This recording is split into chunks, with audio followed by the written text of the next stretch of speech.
7 days.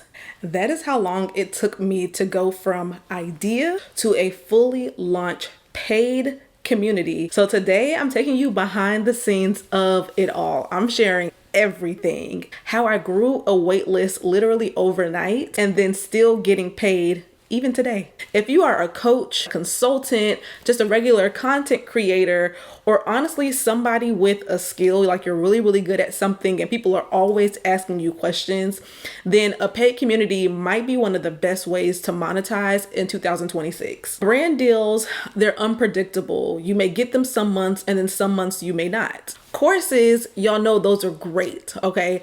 I sell courses, but when somebody buys the course, now you need to get another customer to buy it again to keep your income flowing. So paid communities are different. These are obviously going to have reoccurring revenue where people are paying you month after month. This is a way that every single month you're not starting from zero again, but you're able to continually sell and make income from one person or 5 people. And the best part about all of this is you do not need 1 million followers. I have done membership communities multiple times over my career here on YouTube, and it started out when I had a very, very small audience and I was sharing the things that I was passionate about, which was growing my online boutique, and they just wanted some more insight. So I think my first community maybe had like 20 people paying about $49 a month each, and that was a good start to making income online. Let me tell you why a lot of creators are not doing them successfully. A lot of creators want to start with the product first, meaning like they want to spend all of their time building out the community, building out courses, building out modules. And then when they finally launch, no one joins and no one's paying them because they have nobody to sell to. They didn't warm anybody up. They're selling to an empty room, or they pick platforms that looked good on the surface, but didn't actually help them monetize. I've been there. Okay, I have been launching products for years. And so I could say that I've kind of perfected the way that I launch, and it helps me so that I'm never launching to no one. There's always someone, even if it's just one person or 5 people. This time there were 60, but there's always somebody that I'm launching to. And I'm going to show you how to do this exactly so that the next time you launch something, the next time you launch your paid membership, there's people there who you actually can sell to. Step number 1, what is your idea? Or what's going to be the promise? If you have a promise or a problem that you're going to solve, people will buy into that. Who is this for and what will they get from this? And so I knew that I wanted to create a community for creators. It was only going to be for the month of December, helping content creators, YouTubers, helping them to effectively plan for 2026. That's it. So step number 1, what is your promise? Step number 2 is the warm-up or waitlist strategy. This is how you can make sure you always have somebody to launch to. So 7 days before I actually launched, I came on YouTube. You can go wherever you have people who are listening to you. If you have friends and family on Facebook, go there. If you have people that you know who are caring about you on Instagram, go there. I have people who kind of care about what I have to say here on YouTube. So a week before I launched, I went to my community tab here on YouTube and I just made a simple post saying, I'm thinking about creating a test community for the month of December to help YouTube creators effectively plan for 2026. That's it. I said more details coming on this soon. When you ask people for something, whether it's to sign up for something or buy something, they tend to kind of like turn their ears off and ignore you. You ever experienced that? So I find the easiest way to get people to be kind of interested in what I'm about to say is to hint at what's to come without requiring anything from them. So I needed people to get excited, to get curious, and to start engaging with my content so that the next post, which mattered the most, they actually were able to see. And so this first thing I did 7 days before launch is just a warm up, a simple post telling them what I'm thinking about. And I'm able to easily do this because in step number 1, I already defined the promise. So in step number 2, I'm just sharing that promise publicly. Now, in that step, before we actually launch, because step number 3, we're going to actually start building the community together. So 3 days after I made that initial post, I gave it time to do its rounds to get people excited. 3 days later, all on the same day, I did these three things, and this is where the strategy begins. Number one, I emailed my email list. Number two, I created a behind the scenes video telling my subscribers about this upcoming community. And then number three, I wrote a condensed version of both of those. I made a condensed version of that email, and I got a link to that video, and I made a community post here on YouTube talking about my community. And all three things, the email, the video, and the community post, they all led to one place, and that is the waitlist. This part matters the most. You never want to launch in silence. You want to be able to launch to people who are already interested. Again, people don't like to be sold to, but when you tell them what's to come and you tell them the benefits of this and how this is going to solve their problems, and you tell them, hey, no pressure, just join the wait list so you don't miss out on any details, people are going to run to sign up to that wait list. And so literally within hours, I built my waitlist up to 60 people who are interested in what I had to say next. 60 people who are interested in the product and the community that I was building. Now, before we get into the launch day, step number 3 is to now start building the community. I haven't built anything yet. I waited to see that there was actually interest, because if I don't have someone who's interested, I'm not going to waste my time making a product.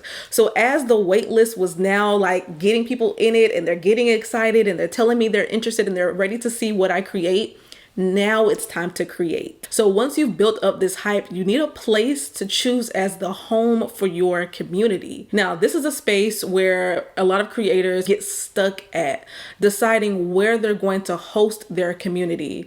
A lot of people may choose the default of like a Facebook group, but that can be messy. People don't always want to get on Facebook, and you need to keep the momentum going. One of the things that's going to help you see that income month after month is people being and staying engaged. Or creators may choose other like clunky online spaces or platforms that aren't actually useful for community building. A couple times I tried to use another platform, which I don't even think I want to name them in this video. But if you've been here long enough, then you know where I used to hold a lot of my classes and courses at. And the community aspect of it was so bad, and it was just so like behind and not up to date that people didn't even know how to engage. They didn't even want to engage. And again, when people are not engaged in your community, you have the risk of losing your members and ultimately your income. And so I needed a platform that was specifically created for creators. And this is why I went with Locals to actually host my community. When they reached out to me and I saw what the platform could do, I was like a kid in a candy store, because I have been building communities for years, and I finally saw a place where it looks like it's intuitive for my members, but then also there are multiple ways for me to monetize while still keeping my members engaged. Inside of the club, people can sign up for one-on-ones, they can chat to each other, they can chat to me, we can have events, either free events or paid events. And so instead of me just talking about what it can do, let me actually show you. Let's go into the app and let's actually build out a test community together so that you can do the same thing going into the new year. So I've downloaded Locals, and now I'm creating my brand new club inside of the app. And so I'm just going to recreate the community that I just finished doing in this month of December. I'm creating the content strategy lab. So the first step is to come in here, add the title of your club, and then choose whatever font represents the feel and look of your community. You can really set this entire thing up in under an hour. From here, I'm just choosing a logo and then a header image. This first part here is like our branding. So when our customer or our client comes onto this app, they recognize what this community is all about and they feel excited to sign up.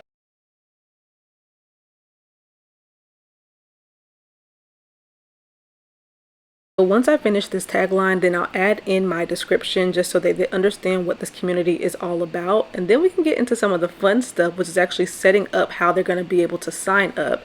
So the first step here is the membership section. So this is where you're going to be able to determine, do you want to have multiple tiers? What's going to be included and what is the price? So for the purpose of this example, I'm going to do 2 different tiers. I'm going to do the Creator Hub, which is going to be what everybody qualifies for, the lower regular tier.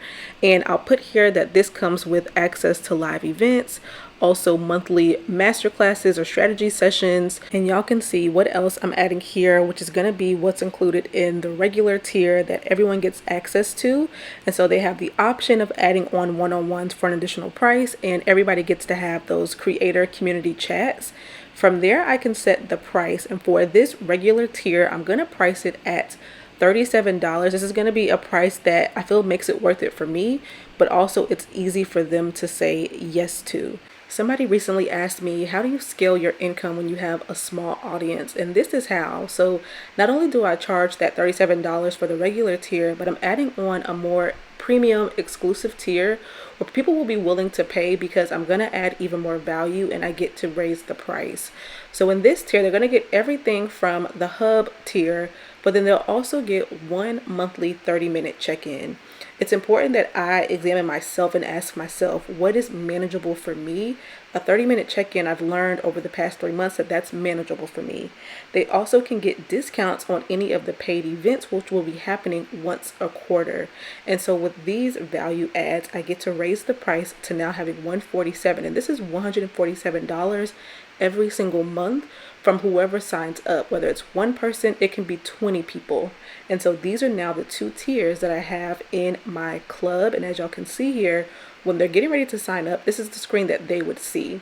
They can see the different options and toggle through them, and they can see, okay, what's included for each option and what is that price. And so they can determine what price matches best for them, and then also what qualities or features align best with what they're looking for. So it's only been a few minutes and we're already almost ready to publish our club. One of the last things here is this questionnaire. If you want to ask a question or get to know people before they join, you can ask them here. So here I'm just asking, like, what is your experience level with YouTube? So as they're joining, I know who's here. I know what they need help with. And from here, we are going to private the club so that we can continue to work in it before it's visible to the public. And then it's officially time for your club to be published. So this is what the inside of your club looks like. You can come down and see all of the different aspects of it, like events and one-on-one spaces. So let me show you how to plan an event. Now, an event is anything planned that you want your members to attend. It can be free or paid. So think if you're going to have a Q&A session once a month for free, you can do that under events. Or if you're going to have maybe a paid event like a deep dive or a strategy session that is for an additional price, you can also do it under events. And so you'll do one by one. And here you just set the time. You'll set where the location is. You can limit the capacity. Like if it's a paid event and you only want 20 members to show up, you can put that there. If you want to ask members a question before they officially sign up for the event, you can add something in the questionnaire space. This is also where you can determine what price the event will be for, if it's free or if it's for a price. And then you also can limit who actually can see this event. Maybe you want to offer this event just to your premium tier, or maybe you want to offer it for everybody. And so here I'm going to save the event, and now we have in our club our first official event. The next thing you can add on, which gets you extra income, is the one-on-one session. So when I did my membership, I added on one-on-ones for those who wanted just more personal time with me to get like a YouTube audit or review. And this, you can set it for whatever price you want. You can determine how long it's for, what days you're available for booking, the price point that it's going to be at. So if I know I only want to do coaching on Tuesdays and Thursdays at a certain time, then I'm going to add that here.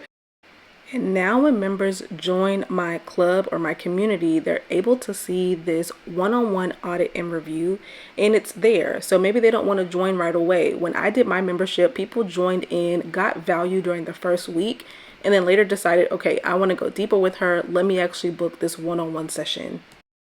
So now we have one-on-ones. So the very last thing is, where will the members hang out? Where will they actually get the strategy?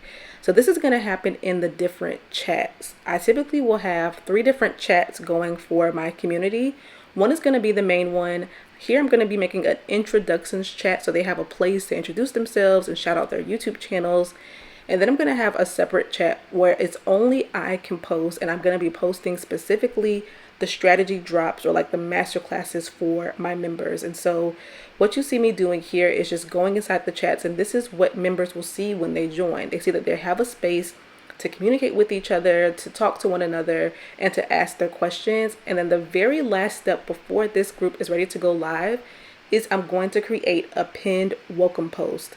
This way people can join in day and night and they all feel welcomed and they have an idea of how this community works. And so I'm going to create this welcome post, just tell them what they need to know and how to actually use the group.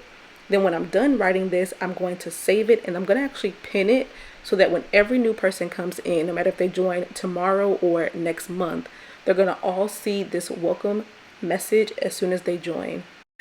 Now for the fun part, now let's actually get into launch day. So I had the crazy idea, y'all. I wanted to do this as a Black Friday deal. So I had the crazy idea to launch on Black Friday. And so the process that I just shared with y'all, I literally did that in the matter of like maybe 24 to 48 hours. Once I saw the wait list was actually building up, then I actually spent time building the community, and then it was time to launch on Black Friday. Let me tell you how beautiful launch day was and how I got my first 25 members in the matter of hours without stressing and without posting on social media. What did I do? I went to the wait list. The wait list had 60 people on it. And I sent them an email just saying like, hey, your community is ready. Come sign up. And just like that, literally throughout the entire Black Friday, people were signing up for the community and I got my first 20 to 25 members that day. No posting, no social media, no stress, no pressure. And this is how I always launch. Now, after I got to 25 members, how did I continually get members even after that initial email? In this step 5, I had to keep the momentum going. So after I launched, I'm now shifting into being a community leader, and I'm doing all of these things to build up engagement, to keep people moving and talking. So I'm asking them questions, I'm posting polls, and then on the marketing side, I'm talking about what's going on in the group. I'm emailing my list. This is only day 1 and look at what's going on. I'm putting it on my Instagram story. We officially start in 3 days and people are already in here getting value. Because here's the thing, when your sales start to slow down or if your sales are seemingly non-existent, it's usually people who are sitting on the fence. They need to be convinced that this is a good idea for them. So I always tell people, don't just stop after you launch. Follow through, continually show behind the scenes, continually talk about the value of the products or the value of whatever you're selling. Because the people who are now on the fence, they're watching to see, is this legit? Should I do it now? Should I do this later? Is now the right time? And so it's your job to continually show them this is the thing and you do not want to miss this. This is what's already going on inside. This type of behind the scenes, it helps the fence sitters make a decision. It moves them. Every time I shared what was happening in the group, more people joined. Within the first week, I actually was able to cross and hit over 30 members. And that's a 50% conversion rate from my 60-person wait list. And even now, the community is still growing. Just yesterday, because of how Locals is set up and I added in the one-on-one session, as I'm starting to share strategy inside of the group, people want more access. And so people are signing up for one-on-one sessions. People are asking how they can work with me further. And so this is just the beginning of the income, because this is not just the launch, okay? This is reoccurring revenue. And so if you're watching this and you're wondering like, I don't even know what to do in 2026 or whenever you're watching this to make income, I don't know what product to sell, use this as your blueprint. You don't have to create an entire course before there's interest. Start with a clear promise. Build a wait list so that you're no longer ever again launching in silence. Launch to people who already care about that promise, and then continually show up to market with proof, not just pressuring people to join. And if you want a platform that helps you to create real monetization and build a real community with your audience so that you're not just posting randomly, but you're actually continually making income, then check out Locals. It is the platform that made this entire process possible for me. If you want more behind the scenes, real processes of how I'm launching, how I'm creating income, and the content I'm making, then make sure you guys hit the subscribe button for more content like this. And if you are a creator or you're someone who you know that you have something special inside of you and you're ready to share it with the world and do it to make income, then I recommend starting a paid community and following these steps to make it your reality. Thank you guys for coming to today's video, and I will see you guys in the next one.